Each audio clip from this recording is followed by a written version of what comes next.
नमस्कार, स्वागत है आपका दोपहर का नंबर 1 डिबेट शो आप देख रहे हैं। मैं हूं आपके साथ अनुराग सिंह। तो क्या इसलिए वक्फ बिल को विरोध किया जा रहा है? वक्फ बिल में हो रहे अमेंडमेंट का क्या इसलिए विरोध किया जा रहा है? ताकि मनमानी चलती रहे, वक्फ जब चाहे जैसे चाहे जमीन पर अपना दावा ठोक दे। एक तरफ वक्फ बिल पर सियासी तकरार जारी है, दूसरी तरफ वक्फ की जमीन हड़पने के मामले लगातार सामने आ रहे हैं। नया मामला वाराणसी के 115 साल पुराने उदय प्रताप कॉलेज पर वक्फ के दावा ठोकने से सामने आया। आरोप है कि वक्फ ने कॉलेज की जमीन को वक्फ की जमीन बताते हुए उसे सुन्नी बोर्ड में अटैच करने का नोटिस जारी किया। इधर कॉलेज प्रशासन ने परिसर में बनी मस्जिद को अवैध बताया और उसे हटाने की मांग। कॉलेज का दावा है कि वक्फ के पास कोई सबूत ही नहीं है। वक्फ की मनमानी से छात्र गुस्से में, लेकिन सवाल यह है कि आखिर कब तक वक्फ की मनमानी ऐसे ही चलती रहेगी? आज इसी मुद्दे पर बहस करेंगे, लेकिन सबसे पहले यह रिपोर्ट आप देखिए।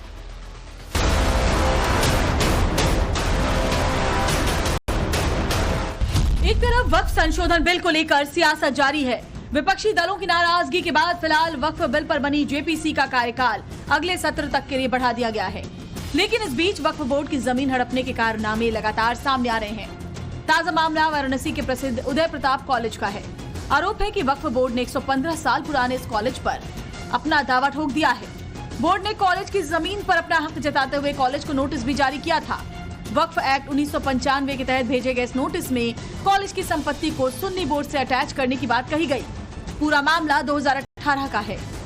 सुन्नी सेंट्रल वक्फ बोर्ड ने वसीम अहमद साहब को पुत्र अब्दुल लतीफ खां, इनके एप्लीकेशन पर सुन्नी सेंट्रल वक्फ बोर्ड ने एक नोटिस जारी किया था 5 दिसंबर 2018 को। और उन्होंने कहा था कि जो मजार है, छोटी मस्जिद नवाब टोंक उदय प्रताप कॉलेज भोजूबीर वाराणसी, इसके संबंध में इन्होंने कहा था कि आप जो है 14 अगस्त 2018 के अनुपालन में कोई नियम इनका होगा, उसके अनुपालन में आपको 15 दिन के अंदर जवाब देना है, अन्यथा जो है ये जमीन जो है वो सुन्नी सेंट्रल वक्फ बोर्ड में पंजीकृत कर ली जाएगी। तो इस जमीन पे किसी और का मालिकाना हक हो ही नहीं सकता। इसका हमने एविडेंस के साथ, पूरे साक्ष्यों के साथ जवाब दे दिया था। उसके बाद कोई जो है वहां से कोई पत्र व्यवहार फिर नहीं हुआ। लेकिन जो है इधर जो है इन्होंने निर्माण कार्य कुछ कराना चाहा था बीच में, उस पर तत्काल थानाध्यक्ष शिवपुर को सूचित करते हुए हमने उस पर रोक लगवाया। कॉलेज प्रशासन ने भी वक्फ के दावे के बाद कड़ा रुख अपनाते हुए कॉलेज परिसर में मौजूद मस्जिद को हटाने की मांग की है। कॉलेज का दावा है कि वक्फ के पास कोई दस्तावेज नहीं है, कि कोई भी जो है इनके पास दस्तावेज नहीं है और ये यहाँ से हटना चाहिए। मेरे हिसाब से तो ये कोई भी इनके पास दस्तावेज नहीं है, कोई रिकॉर्ड पे नहीं है, तो इनको यहाँ पे आने का इस बात का कि शिक्षा के मंदिर में इस तरीके के मजार या मस्जिद जो बिल्कुल विवाद का एक केंद्र बनते जा रहे हैं, उसके नाम पर पूरे कॉलेज की जमीन को हड़पने की एक तरीके से साजिश रची जा रही है। तो क्या इसको लेकर अब आप लोग आगे सरकार से? ऐसा हम लोग नहीं होने देंगे। ये जमीन जो है राजर्षि, हमारे पूज्य प्रातः स्मरणीय हमारे संस्थापक राजर्षि उदय प्रताप सिंह जूदेव ने शुरुआत इसकी 52.5 एकड़ जमीन खरीद करके किया था। ये कोई सामान्य महाविद्यालय नहीं है, सामान्य कॉलेज नहीं है, ये राजर्षि के सपनों का ये विद्या मंदिर है। वक्फ बोर्ड और कॉलेज प्रशासन के अपने अपने दावे हैं, लेकिन छात्रों का क्या कहना है, सुनिए। लोग क्या कर रहे हैं उससे कोई वो नहीं है। लोग तो बहुत कुछ करने को अभी ज्ञानवापी का चल ही रहा है, तो लोगों के कहने से नहीं, कॉलेज जो है कि राजर्षि महाराज का है, वो उन्हीं का रहेगा। लोग क्या कर रहे हैं उससे कुछ फर्क पड़ने वाला है नहीं है। वो राजर्षि जी ने बनाया है। और जहाँ तक बात रही बोर्ड की, तो अगर फाउंडेशन अगर कहता है कि हमारी जमीन है तो कागज पेश करे। 6 महीने के अंदर में अगर पहले तो आपको भेजना पड़ेगा समन कि भाई ये मेरी जमीन है। आपने अगर भेजा होगा तो अगर बोर्ड की जमीन है तो खुद ब खुद ले लेगा। अगर किसी की पर्सनल जमीन है तो किसी पे उस पर हस्तक्षेप नहीं कर पाएंगे। और यहाँ पे जो मस्जिद का बात है, भैया पहले मस्जिद इतनी में था, एक मजार टाइप का था, और मस्जिद इतना बड़ा हो चुका है, तो उससे पहले बोर्ड कहाँ था ये मैं पूछना चाहता हूँ। 115 साल से ये राजर्षि जी ने इस कैंपस को बहुत बनाने में बहुत अपना योगदान किए हैं। और उनका कुछ ये लोग फर्जी, खाली एक छोटा सा मजार भी नहीं था, एक कुत्ता राजर्षि जी का था। किसी के कहने से थोड़ा नहीं कुछ होगा। ये तो न्यायालय में है, जो न्यायालय का फैसला होगा वो उच्चतम होगा। कॉलेज भी लड़ रहा है, इनका वक्फ बोर्ड भी लड़ रहा है, जो होगा वो देखा जाएगा। वक्फ के दावे को कॉलेज प्रशासन के साथ साथ छात्र भी खारिज कर रहे हैं, लेकिन इस पर सियासत भी हो रही है। पूरा उदय प्रताप कॉलेज एक ट्रस्ट का पूरा कॉलेज है, ट्रस्ट चलाता है उसको, और हमें जहां तक लगता है, मुझे जहां तक जानकारी है, ट्रस्ट की जमीन न कोई ले सकता है न कोई बेच सकता है। तो इस तरह जो वक्फ बोर्ड अपना दावा कर रहा है तो ये सरासर गलत है। मैं इसका कड़ा विरोध करता हूं वक्फ बोर्ड का। क्योंकि मैं खुद भी यूपी कॉलेज का एक छात्र रह चुका हूं और मैं इसका समर्थन करता हूं और वक्फ बोर्ड का मैं खिलाफत करता हूं कि वक्फ बोर्ड ने उस परिसर पे अपना दावा किया है, तो बिना उस दावे को सोचे समझे कोई स्टेटमेंट देना जहां तक मेरे लिहाज से ठीक नहीं है कि उस दावे में उन्होंने क्या डिमांड की है या उनकी मंशा क्या है, वो चाहते क्या है। तो पूर्णतः जब तक उसको पूर्ण रूप से पढ़ा नहीं जाएगा, समझा नहीं जाएगा, उस बारे में वक्तव्य देना ठीक नहीं। लेकिन उदय प्रताप यूपी कॉलेज एक शैक्षिक संस्था है और सरस्वती माँ सरस्वती का मंदिर है और इन सब चीजों से विश्वविद्यालय, कॉलेज, स्कूल को दूर रहना चाहिए। मेरी ये सोच व्यक्तिगत है। अब सवाल है कि क्या वक्फ बोर्ड अपनी मनमानी से किसी भी जमीन को हड़प लेगा? क्या इसीलिए वक्फ संशोधन बिल का विरोध हो रहा है कि वक्फ बोर्ड पर अंकुश न लगे? सबसे बड़ा सवाल है कि क्या वक्फ की मनमानी को रोकने वाला वक्फ संशोधन बिल अगले सत्र में कानून का रूप ले पाएगा या विपक्ष इसमें अड़चन ही पैदा करेगा? ब्यूरो रिपोर्ट, टाइम्स नाउ, नव भारत। देखिए, 1991 में वक्फ कानून आया था और उसके बाद से अस्तित्व में है। इस कानून के कुछ प्रावधान ऐसे हैं जिसको लेकर सवाल लगातार खड़े किए जाते रहे। उसका एक बहुत बड़ा प्रावधान ये था कि वक्फ जिस जमीन पर अपना हाथ रख दे, जिस पर अपना क्लेम कर दे, फिर उस पर किसी तरीके से कोई दूसरा क्लेम नहीं कर सकता। अगर उसकी लड़ाई कानूनी तौर पर लड़नी है तो फिर सिविल कोर्ट, जहां पर परिवार दाखिल होता है, जहां दीवानी खास का मुकदमा लड़ा जाता है, वहां नहीं होगा। वक्फ ट्रिब्यूनल में उसकी लड़ाई होगी या फिर उसके बाद फिर हाई कोर्ट और फिर उसके बाद सुप्रीम कोर्ट में लड़ाई होगी। ये कुछ प्रावधान बदलने के लिए सरकार ने पहल की, उस पर विपक्षी पार्टियों ने अड़चन डाली और अब ये मामला जेपीसी में, यानी कि वक्फ संशोधन का मामला जो है वो जेपीसी में है। लेकिन ये जो वाराणसी का मामला है, सवाल ये है कि क्या इस तरह की पावर को कम करने के लिए ही ये वक्फ संशोधन बिल लाया गया था? इस पर बातचीत करने के लिए कई सारे मेहमान जुड़ गए, उनका तारुफ आपसे करवा दें। हमारे साथ शरद त्रिवेदी जुड़ गए जो कि बीजेपी के स्पोक्स पर्सन है। हमारे साथ फिरोज अहमद जुड़ गए जो कि पॉलिटिकल एनालिस्ट हैं। हमारे साथ हाजी मेहरुद्दीन रंगरेज जुड़ गए, AIMIM के नेता। हमारे साथ हाफिज नूर अहमद असरी साहब जुड़ गए, इस्लामिक स्कॉलर हैं। सभी मेहमानों का बहुत बहुत स्वागत है। मैं रंगरेज साहब शुरुआत आपसे करता हूं आज। रंगरेज साहब, ये लोग कह रहे हैं कि वक्फ की जो पावर है, जिसमें वो किसी भी जमीन को देखकर ये दावा कर सकता है कि ये हमारी जमीन है, आप खाली कर दीजिए, इसी पावर को कम करने के लिए जेपीसी, उससे पहले ये वक्फ संशोधन बिल आया था। क्या ये वक्फ संशोधन बिल का जो विरोध किया जा रहा है, इसी मनमानी को आगे बढ़ाने के लिए विरोध किया जा रहा है कि भाई मनमानी हम करते रहे, किसी तरह का कोई रोकथाम ना हो हमारे पास? क्योंकि अगर रोकथाम नहीं होगी तो ऐसे ही मामले सामने आएंगे। 115 साल पुरानी जमीन पर दावा कर रहे हैं कि वक्फ की जमीन है। देखिए अनुराग भाई, जिस तरीके से आप बता रहे हैं बात, बिल्कुल ऐसे नहीं है, बिल्कुल अलग है। आप, ये जो सरकार है हमारी, ये अमेंडमेंट लेकर आकर हमारी वक्फ की संपत्तियों को छीनना चाहती है। और इसकी मिसाल है कि जिस तरीके से आप बता रहे हैं कि इनका इतना अधिकार मिला हुआ, भैया अधिकार मिला हुआ है, वो हमारी वक्फ की संपत्ति है।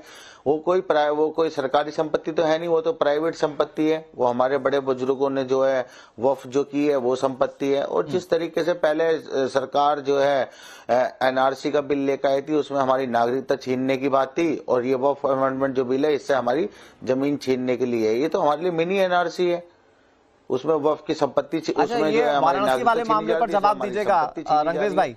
वाराणसी वाले मामले पर आपकी जमीन कैसे है? 115 साल पुराना ये कॉलेज है और ये कह रहे हैं कि पूर्वजों ने दिया हुआ कॉलेज है, उनकी जमीन पर बना हुआ कॉलेज है, इस पर वक्फ कैसे अपना क्लेम ठोक रहा है? देखिए अगर वक्फ कोई अपना क्लेम कर रहा है तो उस पर तो ट्रिब्यूनल का है, हाई कोर्ट है, सुप्रीम कोर्ट है, उनमें जाएगी, बात होगी। जिसके पास प्रमाण होंगे उसकी तरफ हो जाएगा केस। ये तो न्याय प्रणाली है हमारे देश में संविधान है, देश में कानून है, उसके तहत होगा सब कुछ। कोई ऐसा तो है नहीं कोई किसी से छीन रहा है जबरदस्ती। अच्छा रंगरेज भाई, अगर कोई हमारे देश में कानूनी प्रक्रिया को और कानूनी प्रणाली को, न्याय प्रणाली को आप अच्छे से जानते हैं, तारीख पर तारीख वाला सिस्टम तो आप जानते हैं। और अगर वक्फ किसी जमीन पर क्लेम करे और उस पर अगर चैलेंज उस पर करना हो किसी को, तो वो चैलेंज करने के लिए आपको पहले ट्रिब्यूनल के पास जाना होगा, फिर हाई कोर्ट और सुप्रीम कोर्ट का रास्ता है। तो इसमें बहुत लंबा वक्त नहीं लग जाएगा। आपको नहीं लगता कि जो बेतरतीब ताकत है वक्फ की, वही कम कर देना चाहिए, वो चाहे जहां क्लेम ना कर पाए? भाई 9 लाख एकड़ जमीन तो है ऑलरेडी आपके पास, अब नई पे भी क्लेम कर रहे हैं आप, पूरा का पूरा गांव क्लेम कर दे रहे हैं आप लोग। सर देखिए मैं क्या कह रहा हूँ, हाँ। अगर वहां पे गलत हो रहा है तो गलत का फैसला भी, और जो ट्रिब्यूनल है उसमें कौन लोग हैं, वो भी वहाँ के जो राज्य के जो अधिकारी हैं वही लोग हैं। अच्छा एक बात बताइए रंगरेज साहब, होते हैं अधिकारी, किसी जगह पर अगर जानकारी है कि मर्डर होने वाला है, मर्डर से पहले कार्रवाई होनी चाहिए या मर्डर हो जाए उसके बाद आरोपी को पकड़ना चाहिए? पहले पकड़ना चाहिए। हाँ, तो फिर जो लोग चाहे जहां बेतरतीब तरीके से अपना क्लेम कर रहे हैं उन्हें रोकने के लिए कानून होना चाहिए, या वो क्लेम कर लें उसके बाद फिर आदमी दर दर भटकता रहे, पहले ट्रिब्यूनल जाए फिर उसके बाद कोर्ट जाए, ये होना चाहिए। देखिए अभी कोई फैसला तो आ नहीं गया कि उनको खाली करना पड़ेगा और वहां पे जो है उनको खाली करके उनको देना पड़ेगा वफ को, इस तरीके की तो कोई बात नहीं हो रही है। तो आप वो सारी बात अलग है, बनाते हैं, वो सारी बात अलग है। हम चाह रहे हैं कि कॉलेज प्रशासन से भी कोई जुड़े तो वो उस पर बात करे। नहीं रंगरेज भाई, सवाल इस बात का है नहीं, इसको बड़े पर्सपेक्टिव पे समझिए। जब वक्फ संशोधन बिल आता है तो इस पर विरोध के सुर बुलंद होते हैं, लेकिन वक्फ संशोधन बिल क्यों जरूरी है आज वाराणसी की इस घटना से पता चल जाता है कि आप चाहे जहां क्लेम ना कर पाए, कम से कम ये रुकना चाहिए। देखिए सरकार क्या कह रही है पहले आप समझिए अनुराग भाई। हाँ। सरकार का कहना है कि हम जो है इसको जो है वफ को जो है मजबूत करेंगे, मगर ये वफ को मजबूत नहीं कर रहे, ना ये संपत्ति को जो है जो वफ की संपत्तियों को जो लोग लेकर बैठे हैं, जिन पे कब्जा करके बैठे हैं, उनको मुक्त करेंगे। ये हमारी जमीनों को लेकर अडानी और अंबानी को देंगे, और हम कह रहे हैं कि जो अंबानी जी का जो घर है महाराष्ट्र में वो भी वफ की संपत्ति पे बना है। नहीं, वाराणसी में 115 साल पुराना कॉलेज बिल्कुल नियत में जिस पर आप लोग क्लेम कर रहे हैं एक छोटी सी मजार को लेकर, वो आप अपने पाले में रखकर क्या अपने हिसाब से यूज नहीं करेंगे? देखिए हम कोई और मैं ये कहता हूँ रंगरेज साहब, जब आप ये कहते हैं कि हमारे पूर्वजों की जमीन थी तो उस पर तो कई सारे क्लेम है कि पूर्वज कहां से आया, वो जमीन कहां से आया। ठीक है, ओके, मैं एक बार शरद जी के पास चले जाता हूँ। रंगरेज जी, चूंकि आपने पॉलिटिकल बात की, शरद त्रिवेदी जी, मेहरुद्दीन रंगरेज कह रहे हैं कि वक्फ संशोधन बिल अगर आप लेकर आते हैं तो वो सीए एनआरसी जैसा है। आप लोग इनकी जमीन पर कब्जा करना चाहते हैं, वक्फ की जमीन पर कब्जा करना चाहते हैं, इसलिए सरकार ये बिल लेकर आई है।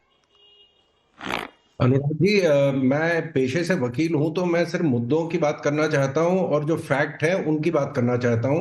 अभी हमारे मित्र कह रहे थे कि साहब जो सीए एनआरसी है वो मुसलमानों की नागरिकता छीनने के लिए कौन से पन्ने पे, कौन से उसमें बिंदु ऐसी है जो मुझे बता दें, क्योंकि हो सकता है मुझसे छूट गया हो, वो बता दें कि कौन सा पॉइंट है जिसका किसी भारतीय नागरिक से लेना देना है। हिंदू मुसलमान सिख ईसाई की मैं बात नहीं कर रहा हूं, किसी नागरिक से कोई लेना देना नहीं।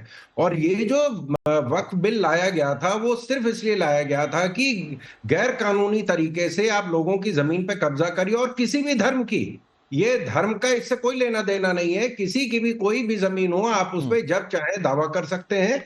आप देखें जो मिलिट्री ट्राइब्यूनल होता है, जो कोर्ट मार्शल प्रोसीडिंग होती है, उसमें अपील, हर कोर्ट मार्शल प्रोसीडिंग जब कंप्लीट होता है तो उसकी अपील सिविल कोर्ट में जाती है। यहाँ जज, वकील और जल्लाद जो है वो सिर्फ वक्फ ट्राइब्यूनल है। वक्फ तय करेगा कि किसकी जमीन है, वक्फ तय करेगा कि उसकी अपील हम सुनेंगे, और जो वक्फ का ऑर्डर होगा वो फाइनल होगा। आप देखें कि अभी मैं तो कहना चाह रहा था कि मुकेश अंबानी जी का मकान जो है वो उन्होंने पहले ही कह दिया कि वो भी वक्फ बोर्ड की जमीन पे। ये ज्ञान की बात जो है सबसे पहले अरविंद केजरीवाल जी ने बताई थी कि उसको मैं वापस करा के और मुकेश अंबानी जी का मकान तोड़वा दूंगा। और अभी हाल में अरशद मदनी जी ने कहा है कि जितने हवाई अड्डे हैं वो सारे वक्फ बोर्ड की जमीन पे बने हैं। चांदोराई जो गांव है तमिलनाडु में, जो जहां पे 1600 एकड़ का ये गांव है, वहां पे जो मंदिर है वो इस्लाम के आने से 300 साल पुराना मंदिर है, वो वक्फ बोर्ड की प्रॉपर्टी डिक्लेयर हो गया है। उसके बाद अभी आपने खुद ही बताया कि किस तरह से जो है गैर कानूनी नोटिस दी गई। 115 साल पुराना जो कॉलेज था वो वक्फ बोर्ड की प्रॉपर्टी है। तो इस 40,000 एकड़ की जो जमीन वक्फ बोर्ड के पास थी आजादी के समय में, वो 9.5 लाख एकड़ हो गई है। और ये वो लोग दे रहे हैं जिनके पास खुद के खाने को नहीं है। अभी बरेली में किस तरह जो है, अभी एक चैनल ने बताया था कि किस तरह वहां के जो नेता हैं, जो मुस्लिम नेता हैं, उन्होंने किस तरह वहां की जमीनों को अपने नाम कराया है और उसको बाद उसको दिखा दिया कि वो वक्फ बोर्ड का है। दिल्ली में अमानुल्लाह खान साहब जो लेकिन शरद जी, एक मैं छोटा सा रिएक्शन चाहता हूं, क्योंकि मेहरुद्दीन रंगरेज कहते हैं, आप कह रहे हैं कि इनके पास कहां से जमीन आ गई, मेहरुद्दीन रंगरेज कह रहे हैं हमारे पूर्वजों की जमीन है। नहीं, अरे साहब, ये भी तो सब इनके, जो अभी आप बता रहे हैं 115 साल पुराना जो कॉलेज है, वो भी इनके पूर्वजों का है। हाँ। इनके पूर्वजों का इस्लाम के आने से 300 साल पहले जो मंदिर बना था वो भी इनके पूर्वजों का है। तो पूरे देश को वक्फ प्रॉपर्टी डिक्लेयर कर दे, कहानी खत्म, कोई टेंशन ही नहीं है। हाफिज नूर अहमद अजहरी साहब, इस पूरी चर्चा का जो सबसे प्राइम सवाल है, मैं आ रहा हूं रंगेश जी, आ रहा हूं, एक मिनट अजहरी साहब को बोल लेने दीजिए। अजहरी जी, जो इस पूरी चर्चा का सबसे प्राइम सवाल है, तो क्या इसीलिए वक्फ संशोधन बिल से डर लगता है क्या, कि आपकी मनमानियां रुक जाएंगी? आप जो ये वाराणसी में क्लेम कर पा रहे, इस तरह के क्लेम नहीं कर पाएंगे? बातें हो रही हैं चैनल पर आज। ये बताइए जी, वक्फ बोर्ड जो है वो सरकार के अधीन है इस वक्त या नहीं? चेयरमैन सरकार के अधीन होता है या नहीं? चेयरमैन सरकार अपनी मर्जी से बनाती है या नहीं? जितने मेंबर हैं, जितने जहां वक्फ बोर्ड है, जहां जिसकी सरकारें हैं, सरकारों के मातहत हैं सारे लोग, और ये सरकारें कर रही हैं, खेल कर रही हैं। अजहरी साहब एक मिनट, अजहरी साहब मैं आपको रोक रहा हूं, अजहरी साहब मैं आपको रोक रहा हूं। हमारे साथ बेहद खास मेहमान जुड़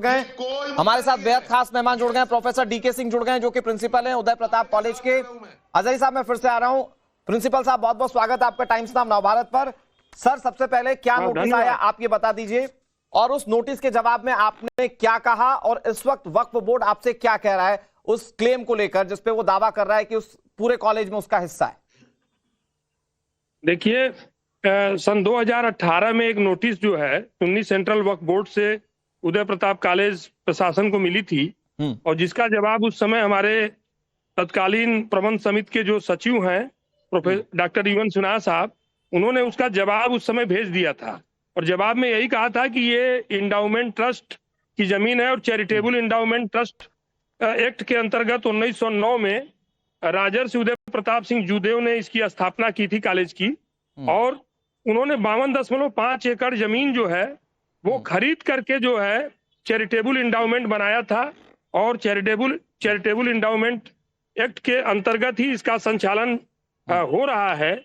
इसलिए जो है वर्तमान में जो हमारी प्रबंध समिति है उसने इसका जवाब दे दिया था कि किसी का भी कोई क्लेम, कोई दावा इस प्रकार का हो ही नहीं सकता, ये हमारे नाम से रजिस्टर्ड जमीन है, तो इस प्रकार का दावा हो ही नहीं सकता है। दूसरी बात ये है सर, आप चूंकि प्रिंसिपल साहब हैं, और मैं चाहता हूं कि देश की जनता के सामने ये पूरा मामला क्लियर हो, इंडाउमेंट ट्रस्ट की जमीन हो जाती है तो क्या उसको कोई खरीद नहीं सकता, क्या उसको कोई बेच नहीं सकता? क्या ये इंडाउमेंट ट्रस्ट है क्या बेसिकली, अगर आप ये बता पाए? जी, इंडाउमेंट ट्रस्ट है। इसको जो है न तो बंधक बनाया जा सकता है, न तो सेल किया जा सकता है, न तो गिरवी रखा जा सकता है। इस जमीन को कोई और ले नहीं सकता है। दूसरी बात यह है कि अभी इलेक्ट्रिसिटी कनेक्शन को लेकर के थोड़ी सी दिक्कत आई थी अभी हमारे यहाँ, तो इलेक्ट्रिसिटी कनेक्शन जो है हम चेक कराए कि किसके किसके नाम है, तो जो भी वहाँ पे मजार है या मस्जिद बनी हुई है उनके नाम कोई इलेक्ट्रिसिटी कनेक्शन नहीं है। बिजली विभाग ने इलेक्ट्रिसिटी एक चीज और मैं जानना चाहता हूं, आप लंबे समय से इस कॉलेज में सर्व कर रहे होंगे, अब तो ये यूनिवर्सिटी बनने जा रहा है, ये मजार जिसको मस्जिद क्लेम किया जा रहा है, ये मजार कब बनी? अब ये जो है वहां पे पहले एक छोटी सी मजार थी जी, लेकिन धीरे धीरे वो जो है वो बढ़ती गई है, और बढ़ते बढ़ते जो है पूरा मस्जिद का रूप वहां पे ले लिया गया है। ठीक है। और ये जो है उसके नाम कोई जमीन नहीं। अभी हाल ही में तहसीलदार ने उनसे पेपर मांगे थे। अच्छा। हमारे जो तहसीलदार हैं यहाँ के, तो कोई भी पेपर या कोई भी क्लेम, कोई भी दावा ये लोग प्रस्तुत नहीं कर सके। ठीक है सर, कभी भी कोई दावा ये प्रस्तुत नहीं करते। मेरे साथ बने रहिए, हमारे साथ जो वक्फ के लिए जवाब दे रहे हैं वो लोग जुड़े हुए हैं।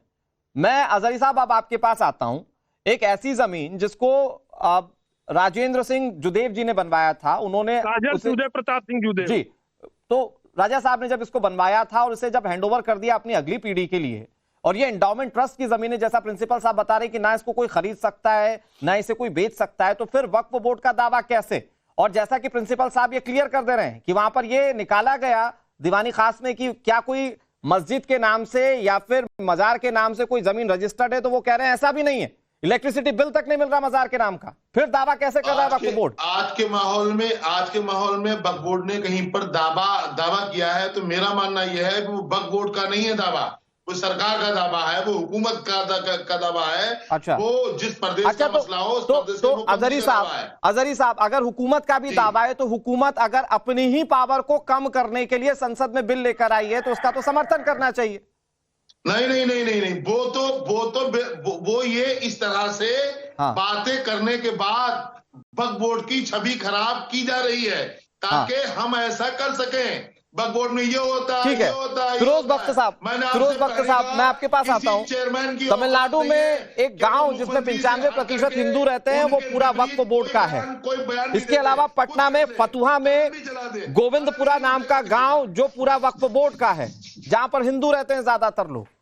ये क्लेम इसलिए किए जा रहे ताकि वक्फ की छवि खराब हो सके। फिरोज बख्त साहब प्लीज उनको स्क्रीन पर ले आइएगा। जी, आपको मेरी आवाज पहुंच रही है? जी फिरोज जी, आपकी आवाज आ रही है। अजहरी साहब कह रहे हैं ये जितने भी क्लेम्स आ रहे हैं, पूरे के पूरे गांव पर क्लेम्स आ रहे हैं, भले यूनिवर्सिटी पर क्लेम आ रहे हो, ये सिर्फ वक्फ बोर्ड की छवि धूमिल करने के लिए। वक्फ बोर्ड कोई क्लेम नहीं कर रहा, सरकार क्लेम कर रही। नहीं, मैं जवाब देता हूं। देखिए, ऐसा है, ये जो सुन्नी वक्फ बोर्ड ने क्लेम किया है उदय प्रताप कॉलेज को कि उनकी जमीन है, तो मैं 2-3 मुझे थोड़ा सा क्वालिटी टाइम दीजिए, जैसे आपने सबको दिया। मैं बैलेंस करूंगा इसको और सब मैं एक पुल बनाऊंगा सबकी बातों के बीच में। ये क्लेम इन्होंने किस बेसिस पे किया है? अगर इनके पास जमीन के कागजात हैं तो ठीक है, अदालत में मामला गया हुआ है। जैसे प्रिंसिपल साहब कह रहे थे कि भाई इनके पास कोई कागज नहीं है, एंडाउमेंट है, प्राइवेट एंडाउमेंट है जूदेव ट्रस्ट का, वो भी अपने कागज पेश कर देंगे, ये सॉर्ट आउट हो जाएगा। लेकिन आज के गर्म माहौल में, जहां संभल का मामला बहुत ज्यादा गर्म है, ताजा है, और जो ईदगाह है वहां की, आपकी मथुरा की या फिर वाराणसी का, ये मामले पहले से बहुत गर्मा गर्म है। इस माहौल में सुन्नी वक्फ बोर्ड ने बेतहाशा एक, मैं समझता हूँ कि नासमझी की बात करिए, बेवकूफी की बात करिए, अपना अच्छा एक मिनट जरा अजहरी साहब, एक मिनट आपने बात करी, खामोश रहिए, मुझे बात पूरी करने दीजिए। सुनिए, इस कॉलेज के अंदर 20,000 बच्चे पढ़ते हैं। अरे आप खामोश रहिए, आप वक्फ बोर्ड के वकील नहीं है, फालतू की बातें करते हैं। देखिए, आप जैसे लोगों की वजह से वक्फ बोर्ड की जमीन खाली गई।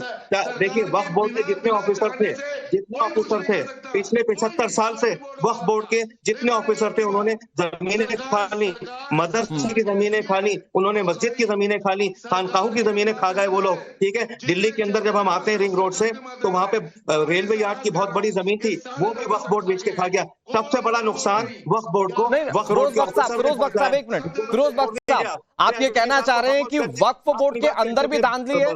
वक्फ बोर्ड अपने विस्तारवाद के लिए जो कर रहा है वो कर रहा है, लेकिन अंदर भी धांधली है क्या? आप कह रहे हैं कि वक्फ जमीन बेचकर खा गया? जी, वक्फ बोर्ड ही जमीन बेच के खा गया। वो जमीन जो करोड़ों रुपए की थी, कौड़ियों के मोल बेच दी। मैं कितने एग्जांपल दूं? दिल्ली, देखिए मैं एक बात कह रहा हूं, दिल्ली की 77% जो जमीन है। सच ये है कि जब ये पूछा जाता है कि 40,000 एकड़ से आपकी जमीन 9 लाख एकड़ पर कैसे पहुंच गई, तो लोग तिलमिला जाते हैं। इस पर जवाब नहीं दे सकते। नहीं, देखिए, अगर आपके पास कागज है तो ठीक है, कोर्ट यहाँ मौजूद है,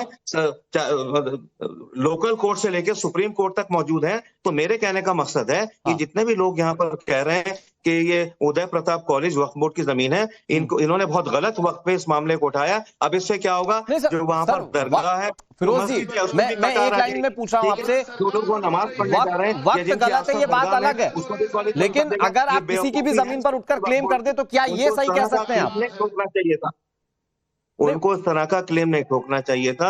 ये गलत देखिए, मामला क्या, हम सब साझा विरासत से रहते चले आए, हम सब जो है gelled like sugar and milk, उसी तरह से रहना चाहिए। ठीक है, शरद जी, मैं चाह रहा हूँ कि 10 सेकंड में जवाब दीजिए, फिर मैं उसके बाद प्रिंसिपल साहब के पास जाऊंगा। हिंदुस्तान, ठीक है शरद जी, वो कह रहे हैं कि वक्फ को ओन तो सरकार करती है ना, और जो हो रहा है आज जो वक्फ क्लेम कर रहा है, जो बिना कागजों के क्लेम किया जा रहा है, ये सरकार की साजिश है ताकि वक्फ को धूमिल किया जा सके, वक्फ की छवि को डिमोलिश किया जा सके। शरद जी 10 सेकंड। नहीं, तो इस बात का ये खंडन करें कि सरकार में मुख्यमंत्री ने कहा है, प्रधानमंत्री ने कहा है, डिस्ट्रिक्ट मजिस्ट्रेट किसने इस जमीन पे दावा किया है?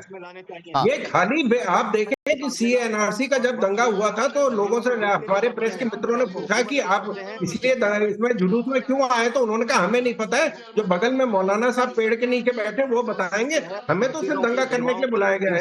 ये सिर्फ इन लोगों का काम है कि जमीनों पे गैर कानूनी तरीके से कब्जा करना।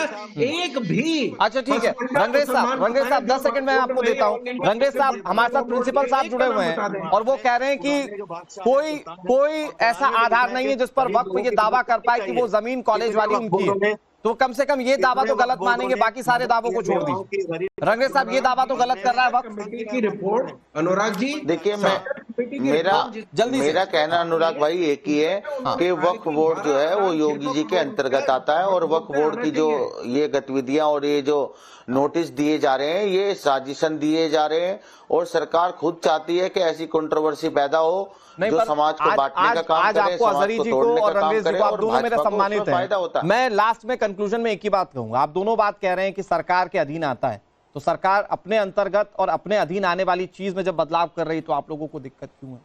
इस सवाल का जवाब खुद में दीजिए और फिर जो जितना भी विरोध हो रहा है उस पर आप लोग क्लेरिफाई कर पाएंगे। बहुत शुक्रिया सभी मेहमानों का। प्रिंसिपल साहब